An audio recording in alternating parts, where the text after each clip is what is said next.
Fan ಹಾಳಾಗಿ ಕೆಳಗ್ ಬಿದ್ದೋಯ್ತು, ಗಾಳಿನೇ ಇರ್ಲಿಲ್ಲ. ಕಿಟಕಿ ತೆಗೋಣ ಅಂದ್ರೆ ಸೊಳ್ಳೆ ಬರುತ್ತೆ ಅಂತ. ಏನಪ್ಪ, ಫ್ಯಾನ್ ಕೆಳಗ್ ಬಿತ್ತ? ನಿಮ್ಗೇನು ಆಗ್ಲಿಲ್ಲ ಅಲ್ವಾ? ಏನಾಗಿಲ್ಲ ಅಜ್ಜಿ, ನೀನ್ ಭಯ ಪಡ್ಬೇಡ. ದಿವ್ಯಾ, ಫ್ಯಾನ್ ಕೆಳಗ್ ಬೀಳೋದು ಅಂದ್ರೆ ಏನು? ಅಣ್ಣ, ಅಷ್ಟಕ್ಕೂ ಫ್ಯಾನ್ ಹೇಗೆ ಕೆಳಗ್ ಬಿತ್ತು? ಹಾ, ನಿನ್ ಹಾಗೆ ಅದಕ್ಕೂ ನಟ್ಟು ಬೋಲ್ಟು ಲೂಸ್ ಅನ್ಸುತ್ತೆ. ದಿವ್ಯಾ, ನಿನಗೇನು ಆಗಿಲ್ಲ ಅಲ್ವಮ್ಮ? ಅವಳಿಗೇನಾಗುತ್ತೆ? ಪಕ್ಕದಲ್ಲಿ ನಾನು ಇದ್ದೆ ಅಲ್ವಾ. ಈ ಮದ್ವೆ ಆದಾಗಿಂದ ನಾನು ನನ್ನ ತಂಗಿ ನಿನ್ ತಂಗಿನ ಕಾಪಾಡ್ತಾನೆ ಇದೀವಿ. ಏನ್ ಹೇಳ್ತಿದ್ಯಪ್ಪ? ನಿಮ್ ಮರಿ ಮೊಮ್ಮಗಳು ಯಾವ ಮುಹೂರ್ತದಲ್ಲಿ ನಮ್ಮ ಮನೆ ಕಾಲಿಟ್ಲೋ ಏನೋ, ಬಂದ್ ದಿನನೇ ಅವಳು ಸೀರೆ ಬೆಂಕಿ ಹೆಚ್ಕೋತು.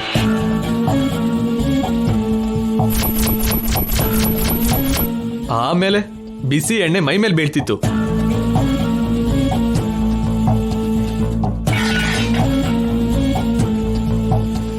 ಸೀರೆ ಹಚ್ಚಿದಾಗ ಶಶಿ, ಎಣ್ಣೆ ಬಿದ್ದಾಗ ನಾನ್ ಕಾಪಾಡ್ದೆ.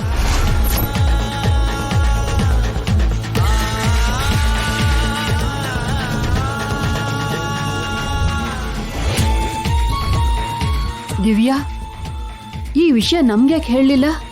ಅದೇನಷ್ಟು ದೊಡ್ಡ ವಿಷಯ ಅಲ್ಲ ಅಜ್ಜಿ, ನನ್ಗೇನ್ ಆಗಿಲ್ಲ ಅಲ್ವಾ. ಮರ್ತೋದೆ, ಮೊನ್ನೆ ದೇವಸ್ಥಾನಕ್ಕೆ ಬರ್ಬೇಕಾದ್ರೆ ಕಾರ್ ಟೈರ್ ಪಂಚರ್ ಆಗಿ ಆಕ್ಸಿಡೆಂಟ್ ಆಗ್ತಾ ಇತ್ತು.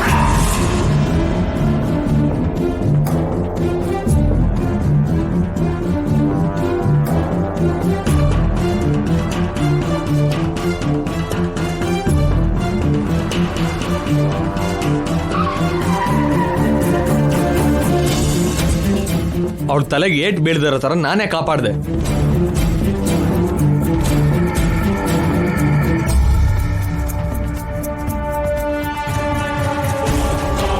ಅವ್ರ ಕಾರ್ಗೆ ಆಕ್ಸಿಡೆಂಟ್ ಆಯ್ತು ಅಂತ ನಮ್ಗೆ ಯಾಕೆ ಹೇಳಲಿಲ್ಲ ಅಭಿ? ಅದು ಅಜ್ಜಿ, ಅದಕ್ಕೆನಾ ನಿನ್ ಕಾರ್ ತಗೊಂಡೋಗಿ ಇವ್ರನ್ನ ಕರ್ಕೊಂಡ್ ಬಂದಿದ್ದು? ಬೇರೆ ಕಾರಲ್ಲಿ ಯಾಕೆ ಅಂತ ನಾನೇ ಹೋಗಿ ಕರ್ಕೊಂಡು ಬಂದೆ. ಆದರೂ ಅದು ಜಸ್ಟ್ ಪಂಚರ್ ಅಷ್ಟೇ, ಆಕ್ಸಿಡೆಂಟ್ ಅಲ್ಲ.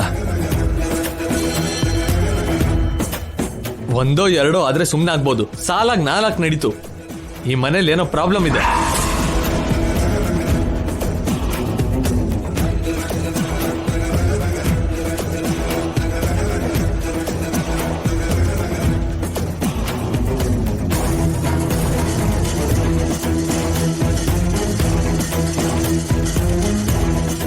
ಅಣ್ಣ, ಏನ್ ಮಾತಾಡ್ತಿದ್ಯಾ ನೀನು?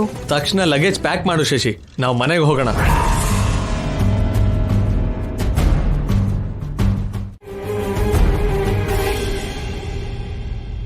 ಏನಮ್ಮ ದಿವ್ಯಾ, ನೀನ್ ಹುಷಾರಾಗಿರ್ಬೇಕು ತಾನೆ? ಚಿಕ್ಕದೋ ದೊಡ್ಡದೋ ಯಾಕೆ ಹೀಗ್ ನಡೀತಾ ಇದೆ ಕಲ್ಪನಾ?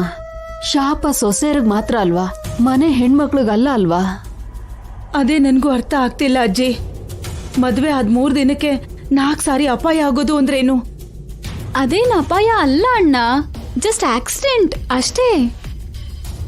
ನಿನಗೆ ಗೊತ್ತಿಲ್ಲ ದಿವ್ಯಾ, ನೀನ್ ತುಂಬಾ ಹುಷಾರಾಗಿರ್ಬೇಕು ಅಷ್ಟೇ. ಈಗ್ಲೇ ಪುರೋಹಿತ್ರನ್ನ ಬರಕ್ ಹೇಳೋ ಕಲ್ಪನಾ. ಏನಾದ್ರೂ ದೋಷ ಇದ್ರೆ ನಿವಾರಣೆ ಮಾಡ್ಸೋಣ. ಒಳ್ಳೆ ಮುಹೂರ್ತದಲ್ಲೇ ಮದ್ವೆ ನಡೆದಿದೆ ಅಂತ ಶಾಸ್ತ್ರಿಗಳು ಹೇಳಿದ್ರಲ್ವಾ ಅಜ್ಜಿ. ಈಗ ಮತ್ತೆ ಪೂಜೆ ಅಂದ್ರೆ ಎಲ್ರಿಗೂ ಅನುಮಾನ ಬರುತ್ತೆ. ಯಾಕಣ್ಣ ಭಯ ಪಡ್ತಿದ್ಯಾ? ಭಯ ಅಲ್ಲಮ್ಮ, ಜಾಗ್ರತೆ. ಇವರೇನ್ ಚಂದ್ರಿಕಾ ಲಗೇಜ್ ಜೊತೆ ಹೊರಡ್ತಿದ್ದಾರೆ? ನೆನ್ನೆನೆ ಬಂದು ಆಗ್ಲೇ ಹೋಗೋದು ಅಂದ್ರೇನು?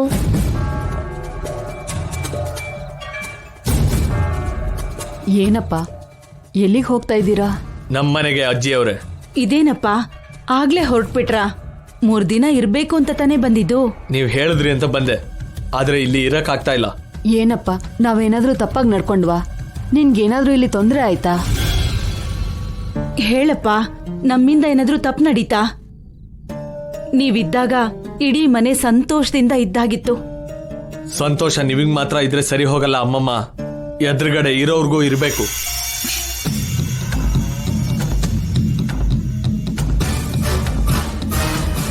ಮನ್ಸಲ್ಲಿ ನೋವಿಟ್ಕೊಂಡು ಆಚೆ ನಗಕ್ಕೆ ನನ್ನ ಕೈಲಿ ಆಗಲ್ಲ.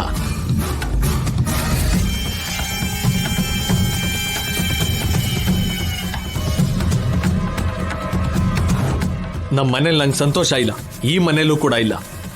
ನಿಜ ಹೇಳಬೇಕು ಅಂದ್ರೆ ನೀವೆಲ್ಲರೂ ನಮ್ಮವರು ಅಂತ ಫೀಲಿಂಗ್ಗೆ ಬರ್ತಾ ಇಲ್ಲ.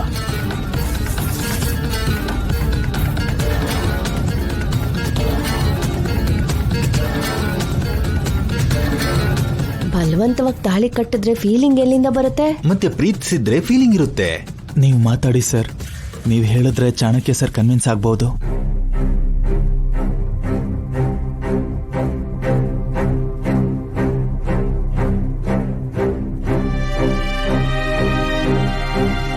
ಒಂದಿನ ಇದ್ರಿ, ಇನ್ನೊಂದೆರಡು ದಿನ ಇರಿ ಭಾವನವ್ರೆ.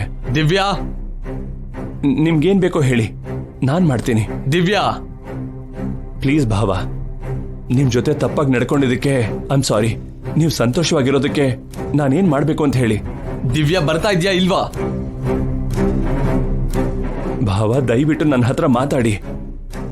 ನಾನು ಮಾಡಿರೋ ತಪ್ಪಿಗೆ ನೀವು ಯಾವ ಶಿಕ್ಷೆ ಕೊಟ್ರು ನಾನು ಸಹಿಸ್ಕೋತೀನಿ.